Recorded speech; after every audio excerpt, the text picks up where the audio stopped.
आज की बड़ी खबर उस असर की है जिसने स्वास्थ्य विभाग को एक बड़ी कार्रवाई करने पर मजबूर कर दिया है। जी हां, हम आपको बता दें कि वरदान एक्सप्रेस द्वारा 108 एम्बुलेंस की खबर को प्रमुखता से दिखाए जाने का ही परिणाम है कि आज स्वास्थ्य विभाग ने एम्बुलेंस का संचालन करने वाली कंपनी पर बड़ी कार्रवाई की है।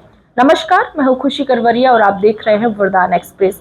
दरअसल घटना 22 अप्रैल 2026 की है, जब वरदान एक्सप्रेस की टीम ने साहसिक पीछा किया था एम्बुलेंस का, जिसमें एक छात्रा को ले जाया जा रहा था। उसको प्राइवेट टैक्सी की तरह इस्तेमाल किया जा रहा था।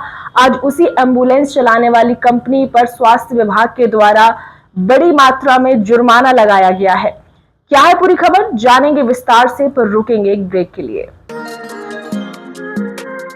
इस खबर के प्रायोजक हैं Prabha school group of education, Adarsh higher secondary school, Chhatarpur, Madhya Pradesh, जहां नर्सरी से कक्षा 12वीं के लिए प्रवेश प्रारंभ हो चुके हैं।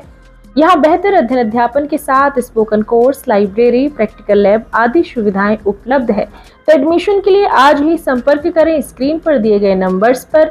हमारा पता है महाराणा प्रताप नगर, गली नंबर 3, सोमवारी बाजार, पूर्णेश्वरी मंदिर के पास, सटई रोड, छतरपुर, मध्य प्रदेश।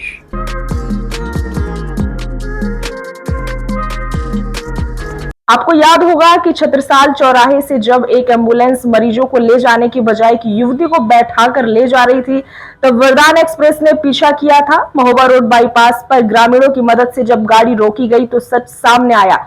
एम्बुलेंस में 2 अन्य बाहरी लोग भी सवार थे। यह वीडियो पूरे प्रदेश में आग की तरह फैल गया था, जिसके बाद शासन को झुकना पड़ा।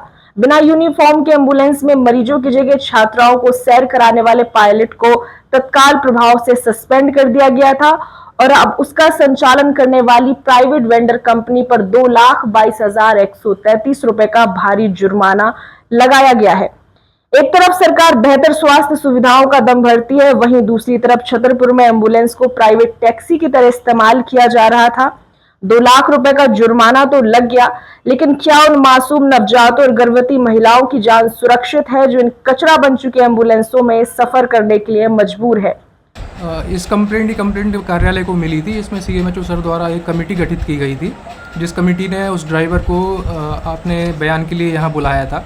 लेकिन क्योंकि कंपनी को भी जानकारी लग गई थी इसके लिए, तो कंपनी ने उसको ऑलरेडी टर्मिनेट कर दिया गया था। तो जो अपनी कमेटी थी उसने भी यही लिख के दिया सीएमएचओ को कि जब ड्राइवर को पहले से ही टर्मिनेट कर दिया गया है तो कमेटी कोई छानबीन करने के लिए आगे वो नहीं है। सर, उस गाड़ी में 2 अन्य लोग थे, उन पर किस तरीके कार्रवाई? उन पर कार्रवाई करने का सीएमएचओ कार्यालय को कोई हक नहीं था। जो पुलिस है वो उस पर कार्रवाई करने के लिए वो है। कंपनी को उन लोगों पर एफआईआर कराना चाहिए। हाँ, कंपनी का रूल है कि कंपनी जो है वो उनकी पुलिस में एफआईआर दर्ज करा सकती है। अगर कंपनी आगे नहीं आ रही तो ऐसी कंपनियों को टर्मिनेट करना चाहिए। अगर कंपनी कार्रवाई नहीं कराती है तो इनको ब्लैकलिस्ट करने की कार्रवाई की जा सकती है। कंपनी की सर जो गाड़ियाँ हैं जर्नी में लगी 108, उनमें हालत बड़ी कंडम है, चाहे वो फास्टैग हो या अग्निशमन यंत्र हो या गेट हो, बड़ी दिक्कत। हाँ, एम्बुलेंस का हम लोग वार्षिक जो होता है उसका चेकअप होता है, एम्बुलेंस का ऑडिट होता है, वो हम कराते हैं।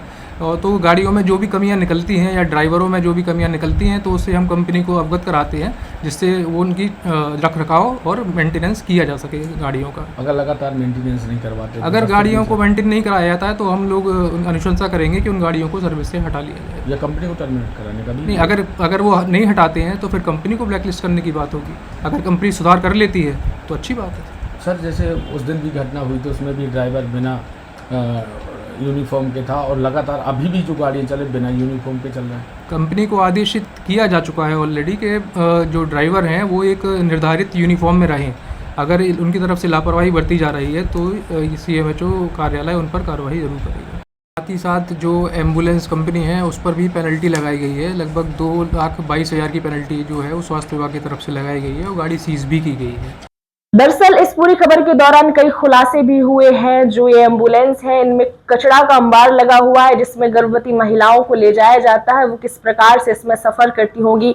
इसी के साथ साथ उसमें प्राथमिक उपचार किट भी उपलब्ध नहीं है। स्ट्रेचर जाम पड़े हुए, जिन्हें निकालने में भी परेशानी होती है। तो निश्चित रूप से जुर्माना तो लगा दिया गया। देखते हैं इस खबर का असर कितना होता है, कब तक एम्बुलेंस में स्वास्थ्य व्यवस्थाएं बेहतर हो पाती है।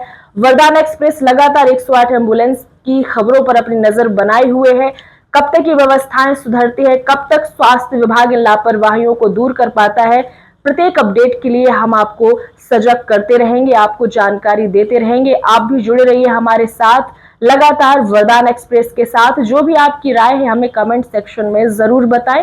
फिलहाल के लिए इतना ही। आगे की जानकारी के लिए जुड़े रहिए आप हमारे साथ। नमस्कार।